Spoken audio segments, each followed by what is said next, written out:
Good morning प्यारे बच्चों। Exercise 7.4 start कर रहे हैं। क्वेश्चन नंबर फर्स्ट लेते हैं और पहला ही क्वेश्चन बहुत इम्पोर्टेंट क्वेश्चन है। मैं इसको वेरी इम्पोर्टेंट में इंक्लूड कर रहा हूँ। आप लोग इसको अच्छे से समझिएगा और बहुत इजी भी है ना। स्टैंडर्ड वालों के लिए बहुत ज़रूरी है इसको समझना। Determine the ratio in which the line joining 2x + y - 4 एक इक्वेशन दी हुई है आपको, है ना। Divide the line segment joining the points a and b। वो कह रहा है कि a और b एक लाइन सेगमेंट है ये, है ना, जिसके एंड पॉइंट है a और b और इसके कोऑर्डिनेट दिए हुए हैं हमको। और इस लाइन सेगमेंट को एक लाइन है जिसकी इक्वेशन है 2x + y - 4, इसको इंटरसेक्ट करती है p पर। तो ये P AB पर भी है और P पॉइंट इस इक्वेशन पर भी है ना। तो इसका मतलब ये जो P पॉइंट जो है इसके जो भी कोऑर्डिनेट होंगे वो इस इक्वेशन के सॉल्यूशन होंगे, यानी उस लाइन के ऊपर जितने भी पॉइंट्स रहते हैं वो सब इसको सेटिस्फाई करते हैं या इसके सॉल्यूशन रहते हैं। तो जो भी एक्स वाई का वैल्यू आएगा वो इसका सॉल्यूशन होगा। ठीक है, ये यहाँ तक समझ में आया। तो हम क्या करेंगे, हम इससे सबसे पहले इस P के कोऑर्डिनेट निकालेंगे, x और y का मान निकालेंगे और x y का जो मान आ जाएगा सेक्शन फार्मूले से वो मान इस इक्वेशन में रख देंगे। तो हमारे वैल्यू जो निकालना है हमको, है ना, जो रेशो निकालना है m1 m2 वो आ जाएगा। तो क्या कर रहे हैं यहाँ पर देखिए बच्चों, हमने यहाँ लिख दिया है एक इक्वेशन दी हुई है और ए बी लाइन सेगमेंट के पॉइंट्स है और ये जो P पॉइंट इसको m1/m2 में डिवाइड कर रहा है ना। ये लाइन सेगमेंट जहाँ इंटरसेक्ट करती है वो पॉइंट P इनको m1/m2 में डिवाइड कर रहा है, m1/m2 में 8P, है ना। तो हमने m1 और m2 को हम बहुत सी जगह k/1 भी मान के चलते हैं बच्चों। k/1 का मतलब होता है जो भी k का मान आएगा, जैसे k = मान लो कुछ आ गया, इसको सॉल्व करा और k का मान आ गया 2/9, तो k किसके इक्वल है, यानी k/1 लिख सकते हैं और k/1 क्या है, m1/m2। तो ये आपका जो आंसर आ जाएगा तो m1 2 हो जाएगा और m2 हो जाएगा 9। तो m1/m2 का वैल्यू ऐसे आ जाएगा। तो k/1 मान के भी चलते हैं तो उससे क्या थोड़ा सा सवाल इजी रहता है हल करने में। तो यहाँ से क्या हो गया, दिस इम्प्लाइज इस पॉइंट P का x कोऑर्डिनेट निकाल रहे हैं। तो x कोऑर्डिनेट निकाल रहे हैं तो m1 तो मालूम, m1 का मान क्या लिया है यहाँ पर, m1 मतलब k और x2 इधर दिख रहा होगा आपको, x2 ये x1 y1 है, x2 y2, तो x2 है 3, तो यहाँ वैल्यू रखा 3 प्लस m2 कितना है 1, यानी इसको k और 1 भी लिख सकते हैं। तो ये 1 और x1 देखिए, x1 है 2 और ये k + 1, ठीक है ना। तो यहाँ से दिस इम्प्लाइज x का वैल्यू आ गया बच्चों 3k + 2 / k + 1 और ऐसे ही y का वैल्यू भी निकाल लेते हैं। तो y का वैल्यू निकाल रहे हैं बच्चों, तो m1 मतलब है k और y2 है 7, m2 है 1 और y1 है -2 / k + 1। इसको थोड़ा और सॉल्व किए तो ये आ गया 7k - 2 / k + 1।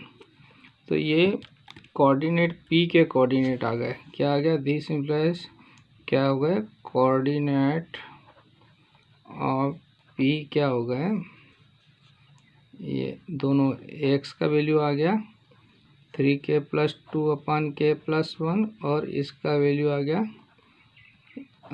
k + 1। यानी ये पॉइंट कहाँ लाई करता है, इस इक्वेशन के ऊपर लाई करता है।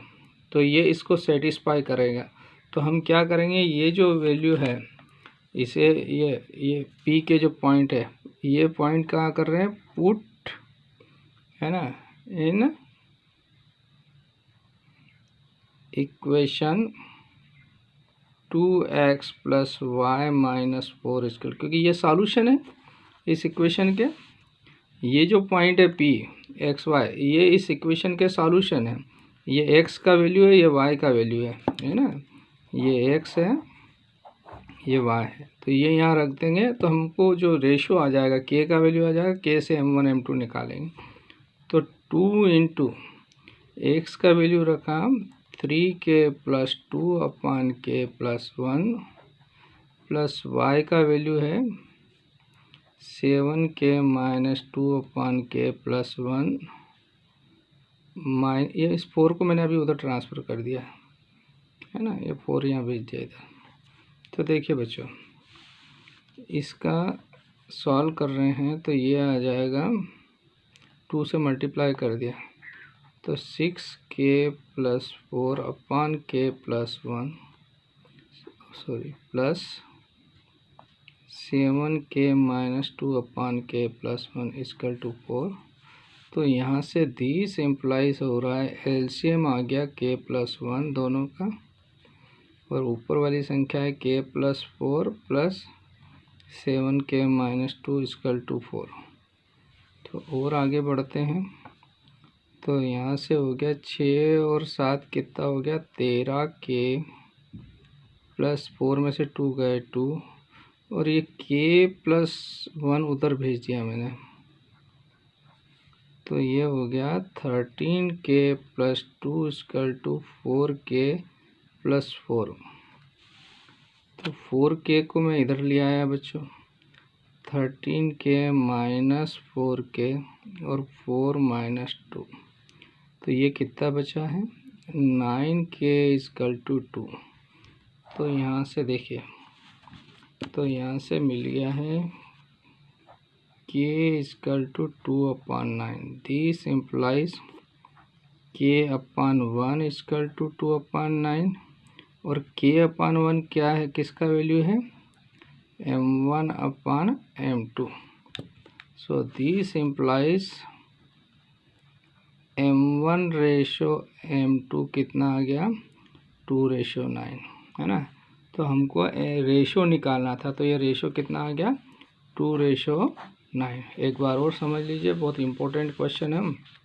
उसने कहा है ए बी एक लाइन सेगमेंट दिया है, उसको एक लाइन इंटरसेक्ट कर रही है, तो जो पी पॉइंट पे इंटरसेक्ट कर रही है तो ये रेशो क्या होगा ए पी और पी बी का रेशो निकालना था। इसको m1 m2 लिखा, और m1 m2 को हम k/1 भी ले सकते हैं बच्चों। तो m1 को k लिख दिया, m2 को 1 लिख दिया, और k का जो भी मान आएगा उससे m1 m2 ऐसे निकाल लेंगे हम। तो सबसे पहले क्या करा हमने, सेक्शन फार्मूले से इस P पॉइंट के कोऑर्डिनेट एक्स वाई निकाल रहे हैं। तो एक्स वाई निकालने के लिए हमने फार्मूला लिखा, इसमें वैल्यू रख दी यहाँ से सभी, तो एक्स और वाई की वैल्यू मिल गई हमको। और ये एक्स वाई, ये P एक्स वाई के जो मान आए वो इस पूरी लाइन को जहाँ पर भी जो पॉइंट होंगे वो इस इक्वेशन को सेटिस्फाई करते, यानी उसके ये इस इक्वेशन के सॉल्यूशन है। तो ये दोनों मान हमने इस इक्वेशन में रख देंगे एक्स और वाई की जगह। तो एक्स की जगह ये वैल्यू रखा, वाई की जगह रख दिया वैल्यू। तो सॉल्व करा तो यहाँ से k = आपको क्या मिल गया बच्चों, k = 2/9। तो k/1 क्या है m1/m2, तो m1 हो गया 2, m2 हो गया 9, तो m1/m2 2/9, ये हमारे आंसर हुए। गुड मॉर्निंग प्यारे बच्चों। एक्सरसाइज 7.4 में क्वेश्चन सेकंड ले रहे हैं। Find a relation between x and y if the points x y 1 2 and 7 0 are collinear. देखिए बच्चों, बहुत अच्छा क्वेश्चन है, ये आपको 2 और 3 मार्क्स में आ सकता है, इसलिए इसको अच्छे से समझिएगा। ये कह रहा है 3 पॉइंट्स दिए हैं और ये कोलिनियर। तो कोलिनियर कब होते हैं, जब वो स्ट्रेट लाइन पर हो। स्ट्रेट लाइन पर होते हैं, जैसे मान लो फिर से मैं यहाँ बता, ये 3 पॉइंट्स स्ट्रेट लाइन पे मिला रहे हैं ए बी सी, और अगर ये तीनों पॉइंट्स अलग अलग हुए ए बी सी ऐसे हुए, यानी एक ही लाइन में नहीं हुए, तो इनको मिलाया, ए बी को मिलाया, बी सी को मिलाया, ए सी को मिलाया, तो यहाँ पर ट्राइंगल बनता है। ट्राइंगल में एरिया होता है, तो जब स्ट्रेट लाइन पे होते तो एरिया नहीं होता है ट्राइंगल का, तो एरिया क्या होता है, तो एरिया ऑफ ट्राइंगल क्या हो जाता है, 0। तो इसका मतलब जब भी पॉइंट्स कोलिनियर होते हैं तो ट्राइंगल बनता ही नहीं बनता है, तो उसका ट्राइंगल का एरिया 0 लेना है हमको, ये आपको ध्यान रखना। अब हमने इसको सॉल्व करते हैं आगे। तो तीनों पॉइंट्स को ABC नाम दे दिए हमने, और कोलिनियर है तो एरिया ऑफ ट्राइंगल 0 हो गया। एरिया ऑफ ट्राइंगल का फार्मूला लिखा हमने, इनको हम नाम दे देंगे x1 y1, x2 y2 और x3 y3। अब इसकी वैल्यू रख रहे हैं, तो ये मैं पहले भी बता चुका हूँ आपको ऐसे सिस्टेमेटिक लिखना है। चूँकि मैं 10th क्लास पढ़ाते पढ़ाते मेरे को 22 साल हो गए हैं, तो यहाँ पर बच्चे मिस्टेक करते हैं। यहाँ डायरेक्ट ना तो ये फार्मूला भी नहीं, ये फार्मूला लिख देंगे, इक्वल साइन भी नहीं लगाएंगे। आपको फार्मूले में एरिया ऑफ ट्राइंगल भी लिखना है, इक्वल साइन भी लगाना है, इधर भी पूरा लिखना है, और जब वैल्यू रखेंगे दोनों तरफ वैल्यू रख के सॉल्व करना। तो एरिया ऑफ ट्राइंगल 0, तो इधर 0 लिखना बहुत ज़रूरी है। अगर 0 नहीं लिखा तो एग्ज़ामिनर आपको जब इवैल्यूएशन करेंगे तो 0 ही देंगे आपको। तो ध्यान रखना है आपको, यहाँ पर एरिया ऑफ ट्राइंगल की जगह 0 रखना है। फिर यहाँ वैल्यू रख रहे हैं हाफ x1 का वैल्यू देखिए x, y2 है 2 माइनस y3 0 प्लस x2 है 1, फिर y3 है 0, y1 है y बच्चों,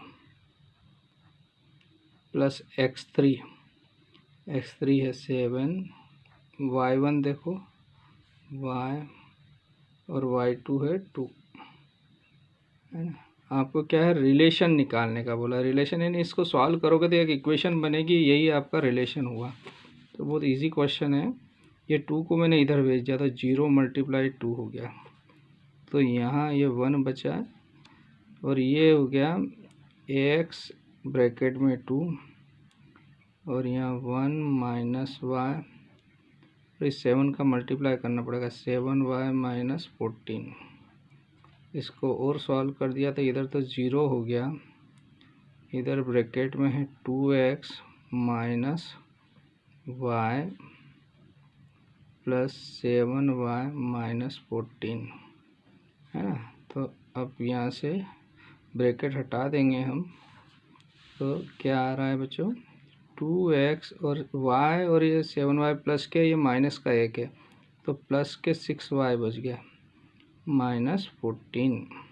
ठीक है बच्चों, अब 14 को उधर भेज देते हैं, या इन दोनों को इधर भेज दिया, तो दिस इम्प्लाइज यहाँ से 2x इधर आया तो माइनस का हो गया, ये 6y भी इधर आया तो माइनस 6y, और ये 14 भी इधर ले आया था प्लस 14 इक्वल टू 0। अब माइनस का मल्टीप्लाई कर दिया पूरे में, या डिवाइड कर दिया, डिवाइड बाय -1, तो दिस इम्प्लाई यहाँ से हो गया माइनस तो नहीं, 2 से डिवाइड हो रहा था, डिवाइड बाय -2 कर दो, तो 2 से भाग दे दिया बच्चा तो -2 का, तो यहाँ x बचा, -2 का भाग दिया तो प्लस का 3y, और यहाँ 2 से भाग दिया माइनस का तो माइनस हो जाएगा 7 इक्वल टू 0। तो आपका यही रिलेशन है, यानी आपको जो निकालना था रिलेशन, ये x plus 3y minus 7 equal to 0। फिर से समझ लीजिए उसने क्या कहा है, ये 3 पॉइंट्स जो है कोलिनियर है, इसलिए कोलिनियर का स्ट्रेट लाइन पर है तो एरिया ऑफ ट्राइंगल 0 हो जाएगा। तो हमने एरिया ऑफ ट्राइंगल का फार्मूला लगाया, उसमें इन तीनों के वैल्यू रख दी हमने यहाँ से, तो एक्स वाई में एक रिलेशन मिल गया, और यही हमारा रिक्वायर्ड आंसर है बच्चों।